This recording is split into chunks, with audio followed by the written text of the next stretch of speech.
دقت ایک شبد ہے، دلی میں بہت چلتا ہے ایک شبد، ہمارے ہندی بھاشی کھیتروں میں سب سے بڑا کھیتر تو دلی ہے نا، تو یہاں یہ دقت شبد بہت چلتا ہے. لوگ بولتے ہیں دقت، مجھے کوئی دقت نہیں ہے. آپ کو کوئی دقت تو نہیں ہوگی؟ دقت دقت دقت، تو دقت نہیں ہے، دقت ہے. دونوں کا کے نیچے نقطہ لگے گا، اور اردو میں قاف اکثر آئے گا، اس پر تشدید لگے گی، اور انگریزی میں ڈبل کیو آئے گا. دقت، دقت کا مطلب سنکٹ، پریشانی، تکلیف، مشکل. ٹھیک ہے، کہتے ہیں نا آپ کو کوئی دقت تو نہیں ہوگی اس میں، آپ کو کوئی مشکل تو نہیں ہوگی، کوئی پریشانی تو نہیں ہوگی اس میں. اگلا شبد ہے دلیل.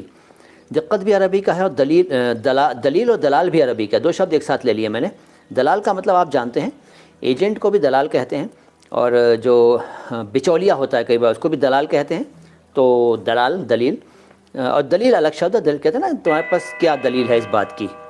تو دلیل شبد بھی عربی بھاشا کا شبد ہے. دلال، دلیل. ایک شبد بڑا کامن ہے، بڑا آسان ہے، اور وہ ہے دماغ. دماغ یعنی مستشک، یعنی کہ برین. تو اس کو بھی آپ بولتے ہیں، خوب بولتے ہیں. مستشک بھی بولتے ہیں، لیکن دماغ بھی کہتے ہیں. اکثر ہم لوگ بولتے ہیں یا دماغ مت چاٹ، کیوں دماغ خراب کر رہا ہے، ایسے بولتے ہیں نا. دماغ، گ بولتے ہیں، وہ گ نہیں ہے، غ ہے. گ کے نیچے نقطہ ہے، اور غین اکثر اردو کا ہے، اور انگریزی میں جی ایچ، دماغ. اس کے بعد ایک شبد ہے دور. دور، دور بھی عربی کا ہے. دور، اور دورہ بھی عربی کا ہے. دورہ بھی عربی کا ہے.